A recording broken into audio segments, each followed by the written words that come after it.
Hey everybody, welcome back to the podcast. Danny here. Today I'm talking to you about Masuraou. So Masuraou was written and drawn by Shinichi Sakamoto. This is the same person that did The Climber, and it was published over in Young Jump magazine. And of course, this is where Tokyo Ghoul, All You Need Is Kill, Kingdom, Gantz, Golden Kamui, a bunch of great stuff from Jump. And this came out in 2005, ended in 2006, with a total of 71 chapters. So let's get right into it, man. This stars our main character, Yamato. He is a sophomore at a high school in Tokyo, but he is transferring over to Osaka. And right off the bat, I was already digging this series. I went in blind, and then I just see all these delinquents lining up at the train station, ready to say farewell to Yamato. And the first thing I thought of was, hell yeah, a delinquent series? Sign me up. One of my favorite genres in manga. His dad has to leave for work, so that's why he's leaving Tokyo, but this is a great opportunity for Yamato to get a fresh start.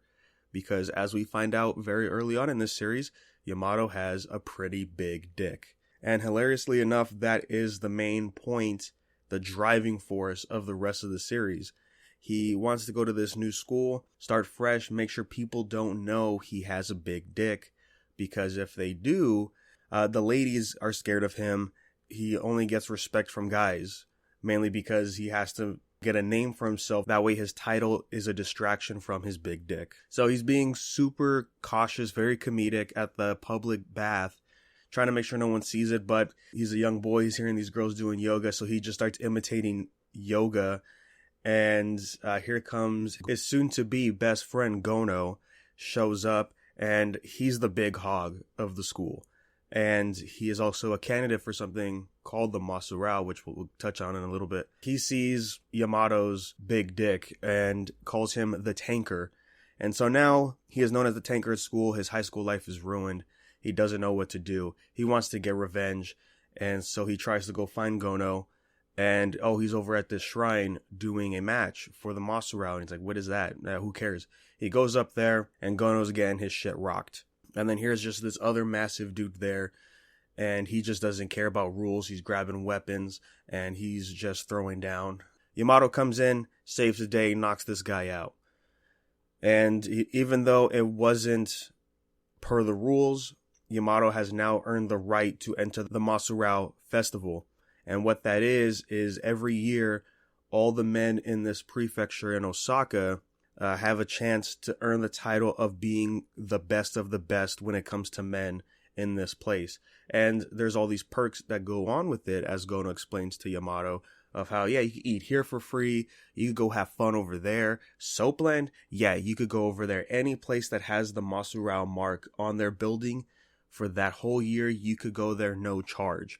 So now there is a redemption for Yamato. He can have his fun, his rosy youth can be restored. And by being the Masuraou, there's a chance that people can forget that he is known as the Tanker with his huge dong. And so that's his mission now, is to enter this tournament and win. So right off the bat, we can already understand what type of series this is. It's just full-on fun, straight action, brutal fights, great characters, and very, very Baki-like body types. And it's great. And my biggest surprise was this was drawn by Sakamoto, who did The Climber, because as I was looking, I was like, man, a lot of the art looks familiar. Some of it really did remind me of Baki, but I know Baki's proportions and art style is very different from this. I'm thinking maybe it's somebody that worked with him. And then, after looking up who the manga was, I was like, oh, that makes more sense now, because there's some moments with blank expressions in here that's straight up from The Climber with the main character over there. You could tell he had a fun time doing this because it's so over the top, and that's all this manga needs to be, because after the setup, it's just a pure tournament manga, right? We get to explore this town in Osaka for a little bit. We start to understand the locals, how significant this festival is. It's part of the culture for all these people in this town. And then, we get to reflect on what type of man Yamato is. And part of it is to understand that character, but also to reassure Gono and other people that flock to him, like, oh, this is a man worthy of that title. We get some interesting lore about some other characters that come in. That's kind of really it. Like, there's 71 chapters, and at a certain moment, when we started the tournament, I was thinking, there's no way this is going to last all 71 chapters starting from here, right? But it does, because it kind of slows down and we get to the one-on-one fights later down the line. And that's really all the manga needs. There was no wasted time in exposition, slice of life stuff, things to slow down. We just got the minimum amount of information we needed for new characters showing up. Towards the end, there was some interesting things going on with Yamato, particularly that was involving with his backstory of him being in Tokyo and how he got to the top over there at his school.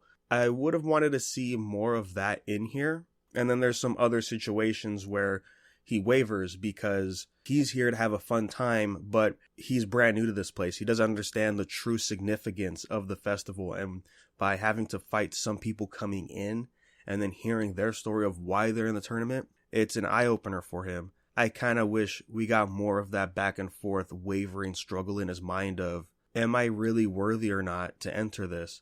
But of course, he's a young guy who's a hothead who wants to bang the main chick of the series, Seri. So of course, he wants to stick to his guts. But also, there's people that are relying on him to get to the top spot. So all that was really good. Again, just the fights are incredible. The charm of this series is the fact that, oh no, there's real martial arts people here. Versus Yamato's like, I'm just a kid who fights in the streets. I don't even care about martial arts. That's not the point. A real fight's in the street. And just to see that dynamic is interesting because it's technique informed dedication versus guts and youth. And that's always fun to see. And that makes the fights more entertaining. The fights in Record of Ragnarok, just to come off the top of my head with like Zeus versus Adam, right? And how insane that fight is. And there's similar stuff going on here. The ending for the manga, not to dive into it too much, but it took an interesting turn I wasn't expecting. At first reading it, I was thinking, no way we're ending it like this. That's really going to suck. It's different and it's an interesting twist, but that's going to suck. Through Yamato's determination, he force changed how the ending was going to go. And that was pretty cool. And it made sense for it to end as fast as it did. The supporting cast is great. It's a wide range of just straight up people there for the tournament and just delinquent high school kids and the bonds that they share, what they have to deal with from the people at the tournament. It knows what it's about. This manga's not trying to do anything different, and that's all you could really ask for with a series like this. So, what am I saying, guys? Go pick this up and read it. If you like good fights in manga, and you like series like Baki or Kenshin Ashura, Record of Ragnarok, this is definitely up your alley. So highly recommend. I had such a great time reading this. I wish it didn't end.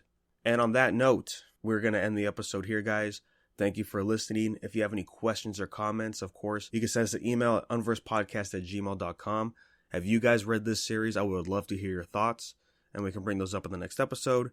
And then you can follow us at Unverse Podcast anywhere on social media, and we'll let you know when those episodes drop. So thanks, guys, and we'll catch you on the next one.